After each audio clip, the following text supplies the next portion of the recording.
요즘 한 가지 뉴스가 제 눈에 띄었습니다. 그것이 뭐냐면 얼마 전 강아지가 아니죠. 큰 개죠.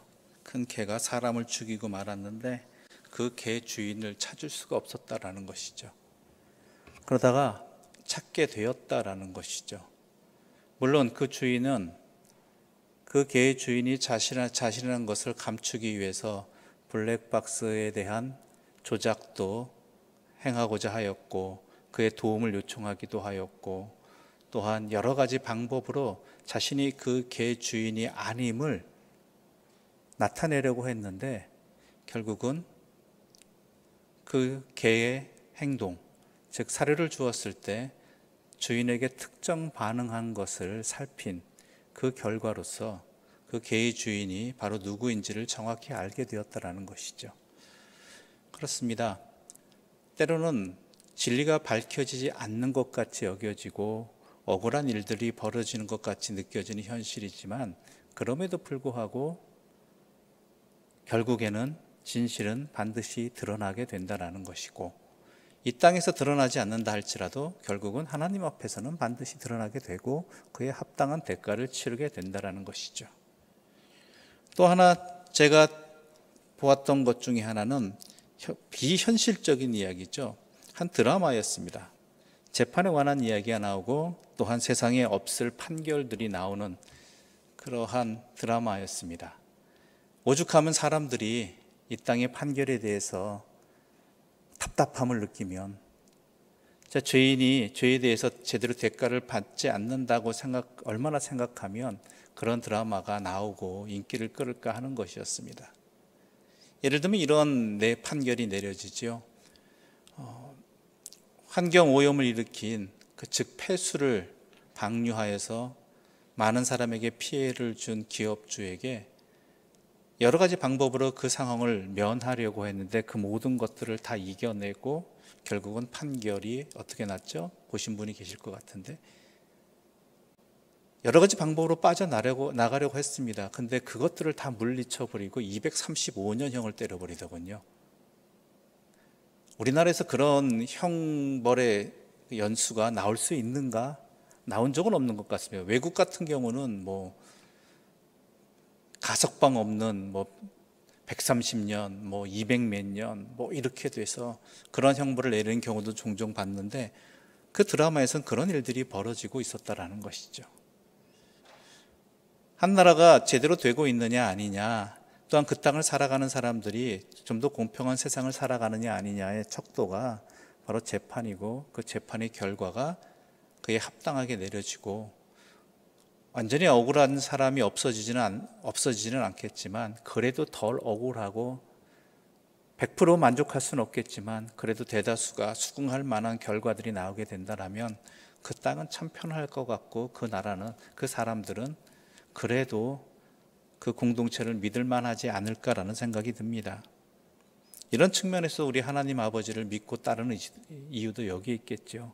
하나님 아버지는 사랑의 하나님이시지만 또한 심판하실 때는 정확하게 모든 것을 다 보고 심판하시는 분이고 그 대가를 놓치지 아니하게 하시는 분이라는 것, 이것이 또한 우리에게 하나님을 믿고 따르는 여러 이 많은 이유들 중에 자그마한 한 이유가 되지 않을까 싶습니다. 오늘은 재판의 모습입니다. 바울이 재판을 받게 되었죠. 물론 그 앞서도 재판이라는 것이 바울에게 있었습니다. 바로 예루살렘 공회에서 유대인 종교 지도자들 앞에서 이러저러한 바울의 소란함과 죄악이 무엇인가 이것을 밝혀내고자 했던 공회가 열렸었죠. 그런데 밝힐 수가 없죠. 왜요? 없으니까. 오해이고 더 나가면 비방이고 누명이니까. 이것으로 소란스러워지자 당시 예루살렘의 치안을 맡고 있던 로마 천부장이 바울을 자신이 머물고 있는 기지 안에 감옥에 가둬버리죠. 그리고 공정한 재판을 받을 수 있는 기회를 어쩔 수 없이 주게 됩니다. 왜냐하면 바울은 누구예요? 로마 시민권자였으니까. 그렇게 해서 기회를 더 주려고 했을 때 공회가 또 다른 방법을 추구하죠. 뭐냐? 다시 한번 바울을 끌어내자. 그때 우리가 소란스러워서 제대로 이야기를 못 들었으니까 바울을 다시 한번 불러서 옳고 그름을 판가름 내자.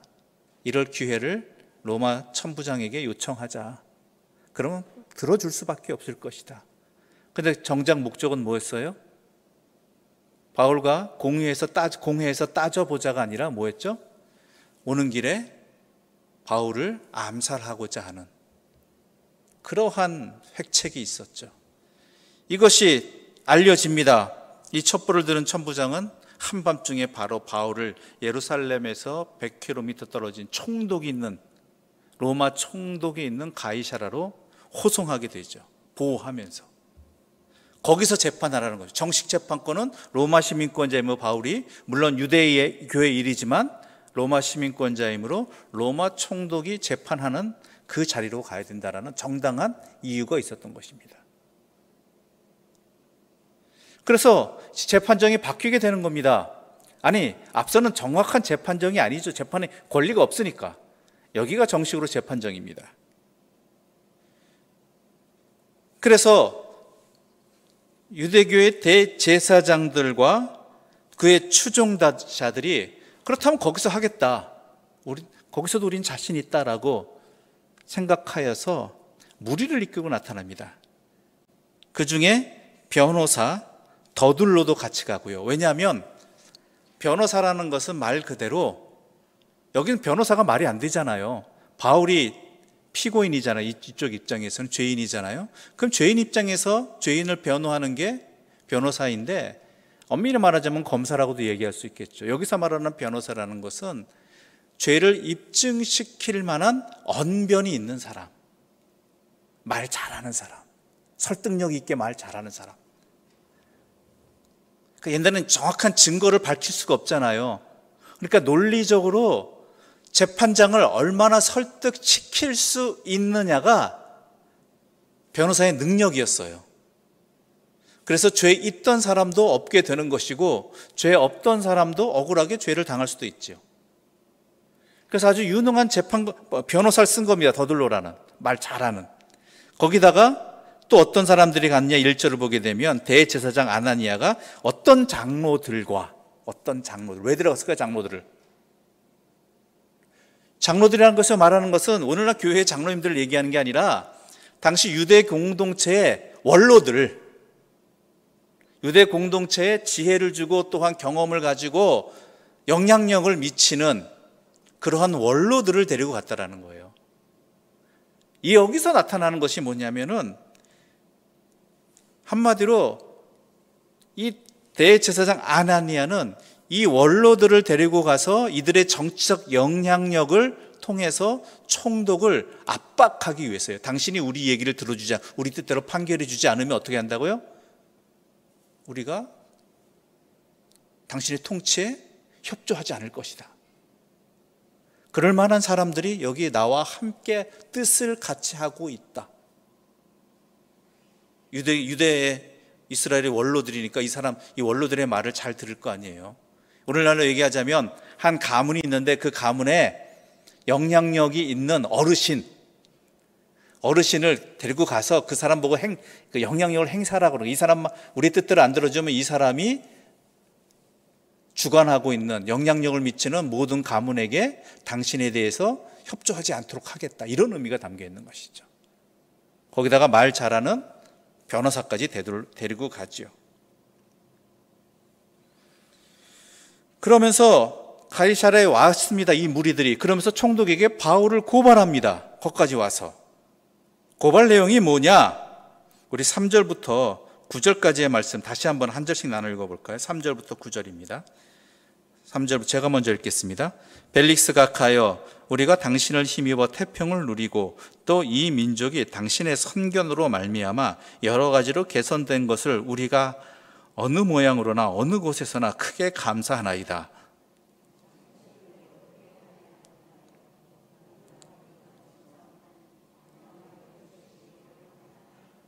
우리가 보니 이 사람은 전염병 같은 자라 천하 흩어진 유대인을 다 소유하게 하는 자여 나사렛 이단의 우두머리라.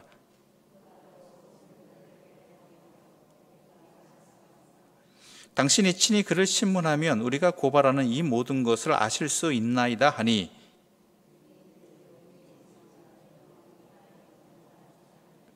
예. 자, 더들로가 하는 말입니다. 재판장에서 이제 감언이설하는 거죠. 재판장의 기분을 좋게 하려고 막 칭찬을 하는 겁니다. 그런데 이 칭찬 곧이곧대로 믿으시면 안 됩니다. 당시 이 벨리스 총독 때 역사 자료가 남아 있거든요. 로마 그 역사의 자료에 의하면 이 벨리스 총독은 자기 관할을 잘 다스리지 못한 총독이었습니다. 그래서 벨리스 총독이 다스릴 당시 제일 골치가 뭐였냐면 곳곳에서 분쟁이 일어나는 거예요. 유대인들이. 이것 때문에 매우 골치가 아팠어요. 근데 문제는 뭐냐면 골치 아픈 것을 넘어서서 이 문제를 잘 해결하지 못했다라는 것이죠. 그러니까 당시 로마 제국에서 유대로 총독을 보낼 때는 가장 중요한 게 분쟁이 없게 하라예요. 분쟁이 없게 하라. 아무 문제 없게 하라. 평탄하게 해라. 그것이 그 사람의 능력이에요. 그런데 문제는 그렇지 못해가지고 2년 만에 송환됩니다. 원래 역사 속에 보면 2년 만에 송환돼요. 그런 상황인데 뭐라고 얘기해요? 더들로는 우리가 당신을 힘입어 태평을 누리고 있습니다. 이 민족이 당신의 선견으로 말미암아 여러 가지로 개선된 것으로 인해 우리가 혜택을 입었고 감사합니다. 이게 말이 되는 얘기예요? 안 그런 거 자기들도 뻔히 알고 있는데. 그런데 재판장이니까 그러니까 먼저 좋은 말로 그 속된 말로 표현하면 기름칠을 하는 거죠. 이제 당신이 잘 다스려줘서 우리는 잘 혜택을 누리고 살았고 모든 유대인들이 감사하고 있습니다. 이런 말뿐만 아니라 4절 보면 이렇게 되어 있습니다. 당신을 더 괴롭게 아니하려 하여 우리가 대강 여짜옵나니 관용하여 들으시기를 원하나이다. 눈치채셨습니까? 잘 읽어보면요, 이건 좋은 앞의 말과는 분위기가 달라요. 당신 덕분에 우리가 잘 지내고 당신의 통치 아래서 우리가 평안하고 그리고 우리가 혜택을 입었는데 어느 곳이든. 그런데요, 당신을 더 괴롭게 아니하려고 우리가 말하는데 우리가 무엇을 고발하는지 우리의 말을 잘 들으시고 우리의 뜻대로 해주시기를 원합니다. 그러니까 더 골치 아프지 않으면 당신 지금 현재 상황이 어떤지 알고 있지 않습니까? 우리가 말은 이렇게 하지만 당신이 다스리시는 총독으로 있는 이 상황들이 얼마나 당신에게 골치 아픈지 어려운지 당신이 어떤 골머리를 썩고 있는지 우리가 다 알고 있는데 다른 일로 더 골치 썩고 싶지 않으면 좀 조용해지길 원하면 우리가 말하는 걸 잘 듣고 그대로 판결하십시오. 이렇게 얘기하고 있는 거예요. 어찌 보면 굉장히 건방진 말인데 말도 안 되는 얘기인데 이게 통용되는 시대였다라는 것이죠. 그러면서 이제 쫙 사람들을 보여주는 거죠. 대제사장 그리고 누가 갔다 그랬죠? 유대인들의 장로들 이 사람들이 만약에 당신의 판결에 만족하지 않으면 어떤 일이 벌어질지 책임 못 지겠습니다. 이런 거예요. 그러니까 다른 거 들을 필요 없이 우리가 하는 말 듣고 그대로 판결하십시오 이거예요. 그러면 당신도 좋고 우리도 좋고 당신은 골머리 안 써도 되고 우리는 우리의 뜻대로 원하는 걸 들었기 때문에 당신에게 우리는 또 협조하고 이런 상황들이죠. 그러면서 세 가지로 고발합니다. 5절을 보게 되면 첫 번째는 뭐였죠? 소요죄라고 합니다. 이 사람은 전염병 같은 자입니다. 이 사람이 천하에 흩어진 유대인들을 다 소란스럽게 하는 사람입니다. 천하를 다니면서 천하의 몇째 소아시아 유럽 쪽이잖아요. 그러면서 복음 전하는 건 뻔히 안단 말이에요. 그러면 다니면서 유대인들을 소동시켰던 사람입니다. 당신이 골치 아프게 썩고 있는 골머리를 썩고 있는 이 소란한 이들도 이 사람이 발생시킨 일일 수도 있고요. 또한 이 사람 때문에 앞으로 더 발생할 겁니다. 예루살렘 성전에서 보십시오. 바로 우리가 왜 소란했습니까? 이 사람 때문이 아닙니까? 이 사람이 잘못을, 죄를 저질러서 이러한 소란이 벌어진 것 아닙니까? 그러니까 이거는 비단 여기서뿐만 아니라 각지를 가면서 이 사람 때문에 문제가 터질 것입니다. 터졌고 터질 것입니다. 이것을 고발하는 것이죠. 두 번째로 뭘 고발하고 있느냐? 나사렛 이단의 우두머리라는 것이죠. 나사렛 이단의 우두머리. 나사렛 이단의 우두머리라는 게 무슨 의미일까요? 아니, 그 전에 우리 한번 하나씩 풀어갑시다. 자, 소란죄를 전염병 같은 자라고, 폭동에 시달리고 있는, 소란에 시달리고 있는 총독이 이렇게 고발했단 말이죠. 그러니 총독에 있은 이 고발건은 매우 심각한 문제예요. 자기가 지금 골치 아프게 썩고 있는 문제니까, 이것 때문에 힘들어하고 있으니까.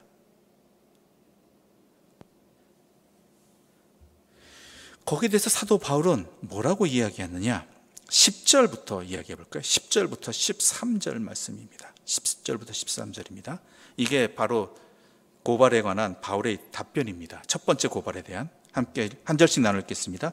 총독이 바울에게 머리로 표시하여 말하라 하니 그가 대답하되 당신은 여러 해 전부터 이 민족의 재판장이 된 것을 내가 알고 내 사건에 대하여 기꺼이 변명하나이다.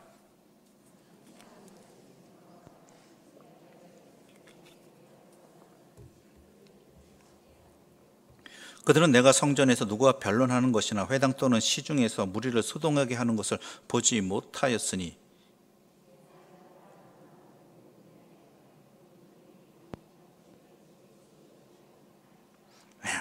바울은 뭐라고 답변하냐면, 변호하냐면 자기를, 내가 예루살렘에 온 지 12일밖에 안 됐는데 무슨 예루살렘을 소란스럽게 만들고 무슨 문제를 일으키고 할 수 있겠습니까? 거기다가 12일밖에 안 됐는데 그 기간에도 뭐 하고 있었느냐?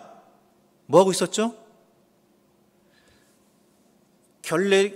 이방 지역에서 와서 성전을 더럽히지 않으려고 정결 예식을 행하고 있었잖아요. 또한 그와 함께 나시린의 서약과 같은 서약을 한 사람들과 함께 정결 예식을 행하고 그 사람들의 제사 비용도 되고 있었단 말이에요. 거기에 집중했는데 12일간 와서 그것만 하기도 시간이 촉박한데 무슨 소란을 주동하고 일으킬 수 있겠습니까? 게다가 내가 소란을 일으켰다라면 그것을 목격한 사람들이 분명히 있을 터인데 그 사람들이 이 재판정에 와서 그것을 고발해야 되지, 전혀 그 사람들은 보이지 아니하고 누가 왔어요? 대제사장, 변호인, 거기다가 유대교 제사장, 유대인 장로들만 와 있단 말이에요.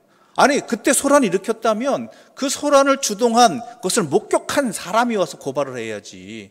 증인이 있어야지. 왜 증인이 없게 와서 이 소리를 하는데 이걸 들으십니까? 라는 것이죠.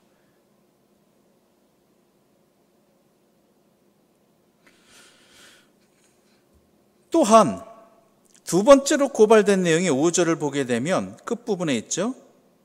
나사렛 이단의 우두머리라. 나사렛 이단의 우두머리. 즉 나사렛 이단이라고 이야기한다면 불법단체란 얘기예요. 불법단체.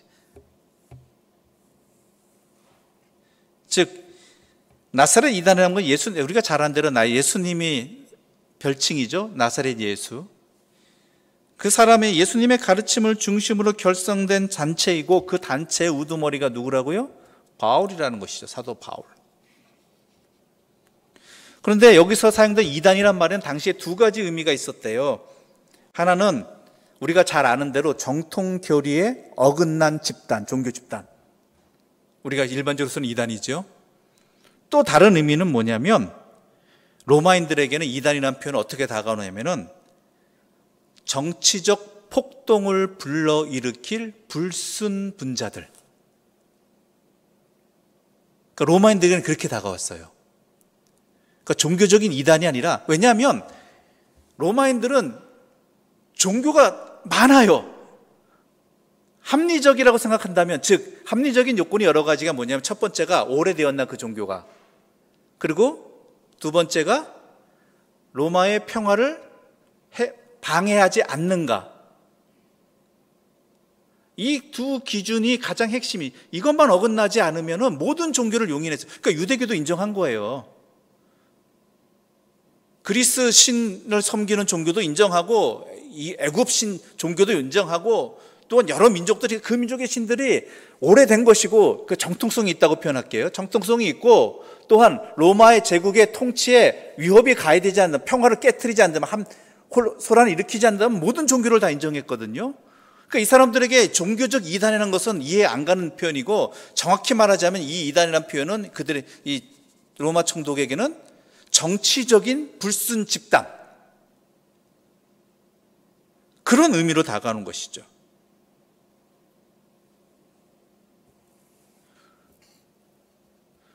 그러니까 반드시 처벌해야 됩니다, 이거예요. 예수님이 돌아가실 때도 로마 총독이 그때 누구였죠? 혹시 모르시는 분 계십니까? 빌라도잖아요. 빌라도에게 요청한 것은 종교적인 문제가 아니었어요. 빌라도가 예수님을 사형을 언도한 그 죄목은요, 정치적인 내용이었어요. 자기를 왕이라고, 유대인은 왕이라고 한다, 반란 분자다, 이거예요. 그 항목을 걸어버리는 게 종교적인 항목이 아니었어요. 여기서도 그런 내용이지요. 그러므로 이 사람에게도, 이 사람이 집단인 나사렛 예수에게 사형을 언도한 것 같이 판례가 있잖아요. 판례가 있으니까 이 사람에게도 당연히 사형이 내려져야 된다. 정치범으로 사형을 당한 집단의 우두머리, 새로운 우두머리다. 거기서 바울이 뭐라고 이야기하느냐? 14절부터 16절 읽어볼까요? 14절부터 16절 함께 읽어보겠습니다. 그러나 이것을 당신께 고백하리이다. 나는 그들이 이단이라 하는 도를 따라 조상의 하나님을 섬기고 율법과 선지자들의 글에 기록된 것을 다 믿으며 그들이 기다리는 바 하나님께 향한 소망을 나도 가졌으니 곧 의인과 악인의 부활이 있으리라 함이니이다. 이것으로 말미암아 나도 하나님과 사람에 대하여 항상 양심의 거리낌이 없기를 힘쓰나이다. 무슨 내용이냐? 총독이시여, 저 대제사장 무리들이, 저 사람들이 나를 나사렛 예수를 따르는 이단이라고 이야기하는데, 정확히 말하자면 나도 유대교의 저 대제사장들 집단 것처럼 그 도를 따르는 사람입니다. 같은 성경을 알고 믿고 같은 하나님을 섬기고, 그렇죠? 즉 고발단이 믿는 율법과 선지자 역시 자신도 믿고 있고 그 하나님도 믿고 있으며 의인의 부활, 의인과 악인의 부활에 대한 소망도 가지고 있습니다. 저 사람들이 믿는 것과 나의 믿는 것은 같습니다. 그러므로 나는 정치적인 집단이 아니라 뭐예요? 같은 하나님을 믿는 또 다른 집단일 뿐입니다, 이것이죠. 같은 하나님입니다. 그러니까 이단이 아닙니다라는 거예요. 같은 성경을 믿고 있고 같은 하나님을 믿고 있고 같은 신앙 고백을 하고 있습니다. 물론 예수에 대한 신앙 고백은 다르지만 초대교회 때 초대 공동체니까. 그러니까 두 번째 고발, 혐의 없음이죠. 세 번째 고발이 뭐였냐면요, 5절 함께 좀 볼까요? 5절입니다. 세 번째 고발은 6절입니다. 6절 함께 읽어보겠습니다. 그가 또 성전을 더럽게 하려 함으로 우리가 잡아싸오니. 즉 이 이야기는 뭐냐면 당시 유대교를 보면 성전 모독죄, 우리 성전을 더럽게 한다. 성전을. 즉 이 고발의 내용이 뭐냐면 당시 제사장들이 사두개인이었거든요. 사두개인인데 이 사두개인들이 특징이 뭐냐면 바리새인하고 다릅니다. 사두개인들은 대제사장이, 이들은 로마인과 매우 친밀한 관계였어요. 그러니까 권력 지상주의자예요. 그래서 로마 권력의 비호 아래에서 많은 특권을 누리고 있었고 힘을 발휘하고 있었죠. 그래서 이들은 제사장인 자신들을 따르지 않는 것은 자신들을 인정해준 로마 제국을 따르지 않는 것이라고 여겼어요. 그렇게 얘기하고 있는 거예요. 당신들이 우리와 함께했고 우리에게 힘을 주었고 우리 또한 당신을 인정하지 않습니까? 서로 상호 관계인데 중요한 우리의 핵심인 성전에 대해서, 특히 우리 종교 지도자들에 대해서 인정하지 않고 반대하는 이 세력은, 이 결과는 곧 당신들을 반대하는 것과 같습니다. 당신들이 인정해 준 우리를 무시하는 것이니 당신들이 무시당하는 것입니다. 이렇게 내세우는 것이죠. 그러면서 내세운 게 뭐냐면 성전 모독죄, 성전을 더럽게 하였나이다. 거기에 대해서 바울이 뭐라고 답변하는가? 17절부터 21절까지 바울은 또한 답변을 합니다. 한 절씩 나눠 읽어볼까요? 마지막 절 21절 함께 읽겠습니다. 여러 해 만에 내가 내 민족을 구제할 것과 재물을 가지고 와서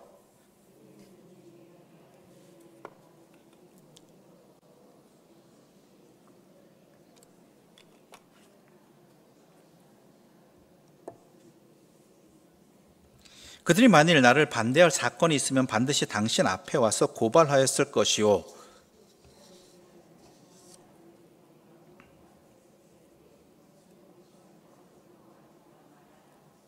함께 읽겠습니다. 오직 내가 그들 가운데 서서 외치기를 내가 죽은 자의 부활에 대하여 오늘 너희 앞에 신문을 받는다고 한 이 한 소리만 있을 따름이니이다 하니.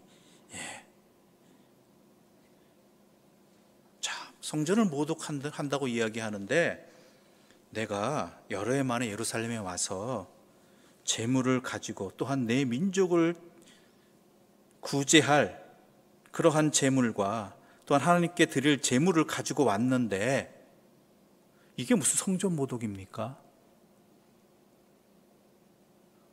하나님께 예배하라서 예물을 드렸는데, 재물을 드렸고 또한 고통받는 이스라엘 백성들, 유대인들을 위한 구호물자도 가져갔는데 이게 무슨 성전 모독입니까? 또한 드리는 중에 내가 그러니까 정결하게 그 모든 규례를 지켰고 모임도 없었고 소동도 없이 성전에 가만히 있었는데, 그리고 그 모습을 나와 같은 때, 명절 때였잖아요. 명절 때, 오순절 명절 때 많은 유대인들이 아시아로부터 왔잖아요. 그 사람들도 함께 있어서 나를 보았을 것이고, 만약 내가 이들이 말하는 대로 성전을 모독하였고 더럽혔다라면 그 사람들이 와서 여기서 뭐라고 했을 겁니다. 그런데 그 사람들은 여기 없고 그 사람들이 고발하지도 않았는데 지금 나를 성전을 더럽힌 죄로 고발하고 있다라면 이거는 말도 안 되는 이야기지 않습니까? 바로 그렇게 말하고 있는 것이죠. 여러분 어떻게 생각하세요? 물론 여러분이 바울 편이시겠지만 객관적인 사실만 놓고 보아도 그렇잖아요. 그렇죠? 하나님께 드릴 재물을 가지고 왔고 재물을 드렸고, 또한 그뿐만 아니라 기근 때문에 고통받고 있는 유대인들을 구제하기 위한 그러한 재물도 각 아시아 교회에서부터, 유럽 교회에서부터 모아서 가져왔고, 거기다가 예루살렘 성전에서 성전의 규례대로 다 지켰고 정결하게 행했고 모임도 없었고 소동도 없었는데 무슨 얘기냐 이거예요. 무슨 성전을 더럽히겠습니까? 라는 것이죠.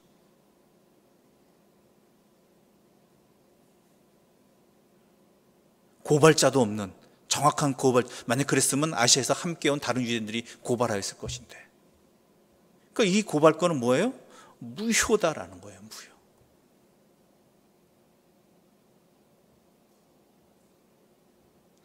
그러니까 바울의 변론을 들으니까 어떻게 돼요?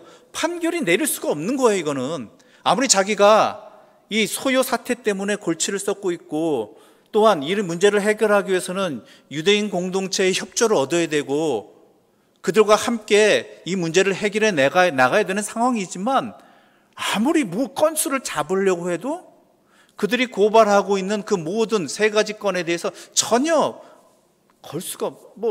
증명할 수가 없는 것이죠. 이건 무효라는 건 확실해지는 것이죠.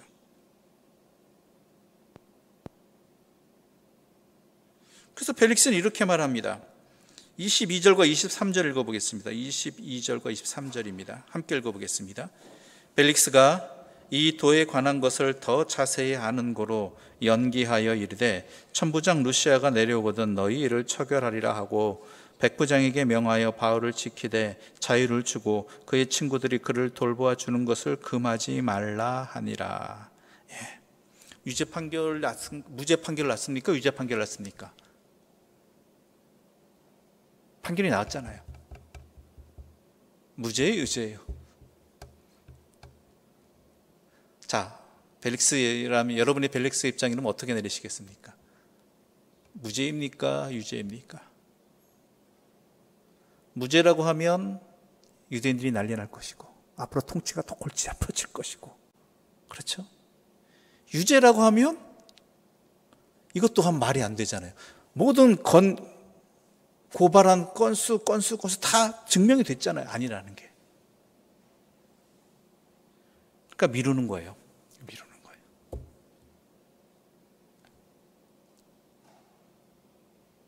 천부장 루시아가 오든 내가 다시 한번 얘기 듣고 알아보겠다. 그동안 너는 이곳에 있대, 바울은. 그러나 이곳은 떠나지 마라.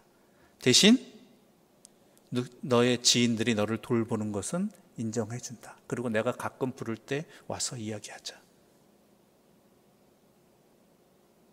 그러니까 유죄 판결도 못 내리고 유죄 판결도 못 내리는 거예요. 무죄 판결도 못 내리고 유죄 판결도 못 내리고. 정치적인 판단은 그런 거예요. 지금 법리적인 판단은 무죄예요. 근데 정치적인 판단에 이것은 안 되는 거죠. 이거는 판결 내버리면 당장 난리 나는 거야. 이제 또 하나의 목적이 있어요. 또 하나의 목적이 26절 읽어볼까요? 26절입니다. 함께 읽어보겠습니다. 동시에 바울에게서 돈을 받을까 바라는 거로 더 자주 불러 같이 이야기하더라. 벨릭스가 아내와 함께 바울을 종종 부릅니다. 불러서 그가 가르치고 있는 도를 듣고자 합니다. 근데 그게 복음을 듣기 위한 목적이 아니라 다른 데 꿍꿍이가 있었어요. 뭐예요? 바울에게서 돈을 받을까. 왜? 17절에 이렇게 기록되어 있죠. 17절 볼까요? 뭐라고 되어 있습니까? 17절. 여러 해 만에 내가 내 민족을 구제할 것과 재물을 가지고 와서. 몸을 가져갔다고요? 내 민족을 구제할 것과 그리고 재물을 이미 드렸죠, 하나님께. 그럼 뭐가 남아있어요? 유대인을 구제하기 위한 물질이 있단 말이에요. 기금. 그런데 온지 여기서 예루살렘에 온 지 얼마밖에 안 됐어요? 12일밖에 안 됐어요. 그럼 이거 틀림없이 다 못 썼다. 뭔가 어디에 남겨져 있을 것이다. 그걸 노리는 거예요. 그걸. 그러니까 바울에게 편의를 제공해 주는 것 같으면서 또한 풀어주지도 않고 자기 옆에 붙들고 계속 부르고 또한 이야기 듣는다는 핑계치면서 이러저러한 호의를 베풀기도 하고 때로는 압력도 가하고 이런 것들이 목적이 어딨냐? 알아서 돈 내라. 돈 내라. 가끔 TV 드라마나 보면 그런 경우도 있잖아요. 이유 없이 자꾸 불러요. 돈 있는 사람을. 괜히 그러면 아이고, 불린 사람은 그렇게 하죠. 이 사람이 돈이 필요하구나. 뭔가 필요하구나. 얼마 좀 내놔라. 옛날에 그런 적이 있잖아요. 그런 드라마 내용들이 있었잖아요. 어떤 힘 있는 사람이 부를 때 경제력을 갖고 있는 사람이 인사입니다 하고 빈손으로 안 왔습니다 하고 내놓는 거, 이런 것들, 그런 것들을 요구하는 것이죠. 너 같은 것이 재물을 가졌다고 하니까 그거 내놔라. 그게 목적이 있었다라는 것이죠. 하나님 말씀 듣고도 마음이 딴 데 갔으면 이렇게 돼요. 분명히 오늘 말씀 가운데 바울의 선포를 듣고 두려워했다라고는 기록되어 있습니다. 근데 믿었다고는 안 되어 있어요. 그 말씀을 두려워했지만 그것으로 끝이에요. 그의 목적은 어디에 있었기 때문에? 바울의 돈에 있었기 때문에. 그럼 바울이 돈 줄 줄 알고, 그래서 풀려나기를 원할 줄 알고, 기록에 의하면 이렇게 실갱이가 이런 모습이요, 약 2년가량 질질 끌려진대요. 2년 동안.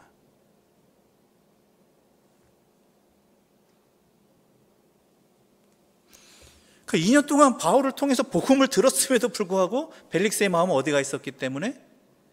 재물에 가 있었기 때문에 아무리 말씀을 들었어도 그냥 그 순간에 놀램에 그쳐버리고 그렇구나라고 하고 감탄만 할 뿐이지 그 삶이 믿음으로 연결되지는 못했다라는 것이죠. 우리 또한 마찬가지입니다. 중요한 것은요, 우리가 하나님을 믿는 이유가 어디에 있느냐라는 것이에요. 2년이 아니라 수십 년을 믿어도 하나님을 믿는, 하나님의 말씀을 듣는 그 목적이 어디에 있는가 분명히 하자는 거예요. 그저 세상적인 것을 누리기 위해서, 세상적인 물질만을 추구하기 위해서, 힘을 추구하기 위해서, 좀 더 편하게 살기 위해서 하나님의 힘을 빌리고자 한다라는 그러한 기복적인 신앙만을 가지고 있다라고 그러면 하나님의 말씀이 아무리 부어진다 할지라도 그 순간에 기쁨과 은혜가 될지는 모르겠지만 그것이 나의 믿음으로 제대로 연결되지 못한다라는 것이죠. 예수님의 비유 중에 돌밭에 뿌려진 씨앗이 나오고 또한 어떤 게 나오죠? 가시덤불에 뿌려진 씨앗이 나오고 길가에 뿌려진 씨앗들이 나온단 말이죠. 가시덤불에 뿌려진 씨앗 같은 경우는 세상 근심에 가로막혀서 그 믿음이 싹이 트지 못했다라는, 이어지지 못했다라는 것이죠. 돌밭에 뿌려졌다는 것은 그러니까 잔잔한 돌이겠죠. 아예 돌 위에 뿌려진 건 아니니까 돌밭에 뿌려졌다는 것은 이와 같습니다. 그 목적이 다른 데 있다라는 거예요. 하나님을 믿는 목적이. 그러니까 쉽사리 아무리 씨앗이 좋은 씨앗이라 할지라도 그것이 자라지 못하게 되는 것이고, 길가에 뿌려진 것은 사탄이 가져가는 것이고요. 그런 경우들이 있다는, 벨릭스의 경우가 그런 경우가 있습니다. 여러분, 예수님 왜 믿으시는지 분명히 한번 그 목적을 다시 한번 그 중심을 잡아보시기 바랍니다. 그것을 분명히 할 수 있을 때 우리의 믿음은 제대로 된 믿음으로 성장할 수 있는 것이고, 주의 말씀이 나에게 생명의 말씀이 되는 것이고, 또한 내 삶이 변화되어져 가는 것이죠. 또 하나 연결되어지는 이 상황 속에서 우리가 분명히 알아야 될 것은, 하나님께서, 그러니까 정확히 말하자면 사도행전 앞부분에서 예수님께서 하신 말씀이 이것입니다. 즉 제자 공동체가 두려워했을 때입니다. 자기들이 잡혀갔을 때 어떻게 할까? 어떻게 대처할 수 있을까? 자기들이 그 재판의 자리에서 또한 협박의 자리에서 그에 합당한 말을 할 수 있을까? 그들의 공세에 제대로 응할 수가 있을까? 그때 주님께서 하신 말씀이 뭐였죠? 성령께서 너희에게 필요한 말씀을 주시리라. 그런 것 때문에 두려워 염려하지 말아라. 지금 바울을 통해서 그 일이 벌어진 거예요. 물론 바울 똑똑한 사람입니다. 논리적인 사람입니다. 그럼에도 불구하고 그 위협의 자리에서, 그 두렵고 떨리는 자리에서 사방이 자기에게 불리한, 거기다가 거짓 증언을 하고 있으니까 이거는 더 답답한 상황이죠. 이러한 상황 속에 놓여 있을지라도 그가 이러한 정신을 차릴 수 있었고, 또한 그들이 고발한 내용에 대해서 맹점을 짓고 반박할 수 있었고, 그것이 잘못된 것임을 증명할 수 있던 것은 바울의 능력을 넘어서는 하나님의 성령의 이끄심 때문이었다라는 것이죠.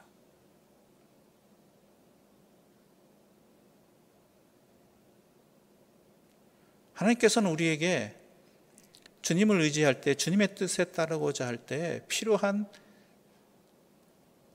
삶의 자세와 태도와 또한 말들과 대응 방법들을 허락해 주십니다.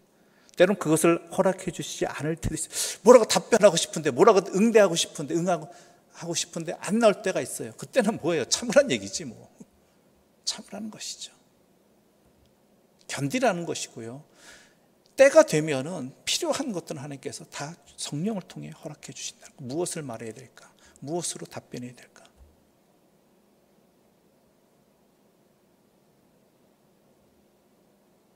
그것이 바로 우리의 믿음의 자리에서, 또한 이 삶의 여러 가지 세상에서 다가오는 시련 속에서 우리가 가지고 있을 믿음입니다. 때론 말 못해서, 내가 왜 그렇게 답변을 못했을까? 왜 꽁했을까? 아무 말 못하고 조용했을까? 막 진 것 같은 기분이 들 때도 있을 거 아니에요. 하나님 뭐 하셨어요? 주실 때가 되면 주시는 것이고요. 또한 침묵하게 하실 때는 침묵하는 거예요. 왜요? 예수님 침묵하셨잖아요.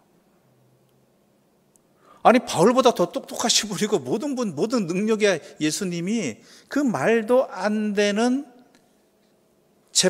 공회 재판정 빌라도 앞에 헤롯 앞에 아무 말도 안 하셨잖아요. 왜 바울에게 주셨던 그 성령의 답변을 왜 안 주셨을까요? 아니니까. 다 감당해야 되는 부분이니까. 견디라는 것이죠.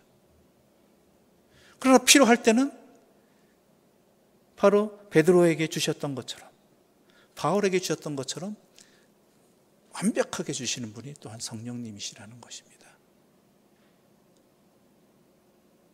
이것을 여러분이 믿으시냐라는 것이, 확신하느냐, 이 성령의 역사를. 이것을 믿는 믿음의 증거가 오늘 본문의 내용이 되기를 바랍니다. 침묵할 때도 있지만 말하게 하실 때도 있다라는 것. 그때 용기 있게 말할 수 있는 그러한 믿음을 가지고 하나님께서 말하게 하실 때는 확실히 말할 수 있는 그러한 믿음의 사람들 되시기를 간절히 소망하면서 이 말씀을 함께 나누었습니다. 기도드리겠습니다. 하나님 아버지 감사합니다. 사도 바울의 이 가이사랴 재판정의 상황을 통해서 우리의 믿음을 다시 한번 점검하게 해주시니 감사합니다. 우리에게 많은 하나님의 말씀이 들려지고 생명의 말씀이 들려지지만 혹시 내가 하나님을 믿는 목적이 다른 데 있는 것은 아닌지 이 시간 한번 굽어 살펴보게 해주시고 여호와 하나님을 여호와 하나님으로서 섬기는 그 참된 믿음의 의미를 회복하게 하여 주시고 굳게 하여 주시옵소서. 그리하여 주의 말씀이 들려지는 곳 족족 내 삶의 양식이 되고 또한 내 삶의 길이 되고 빛이 되는 은혜가 있게 하여 주시옵소서. 또한 우리에게 다가오는 여러 가지 시련들, 어려움 앞에서 우리는 어떻게 해야 될지 모를 때가 너무나 많이 있습니다. 어떻게 행동해야 될지, 어떻게 말해야 될지, 어떻게 생각해야 될지 그때 주를 바라보게 해주시고 우리에게 필요한 때 필요한 것을 주시는 성령의 역사를 믿게 하여 주시어서 때로는 우리를 침묵하게 하실 때는 주님의 뜻이 있음을 믿고 또한 그 침묵으로 그 모든 상황들을 주님의 뜻을 소망하면서 믿고 따르면서 그 모든 상황들을 감당케 하여 주시옵소서. 예수님의 이름으로 기도드립니다. 아멘.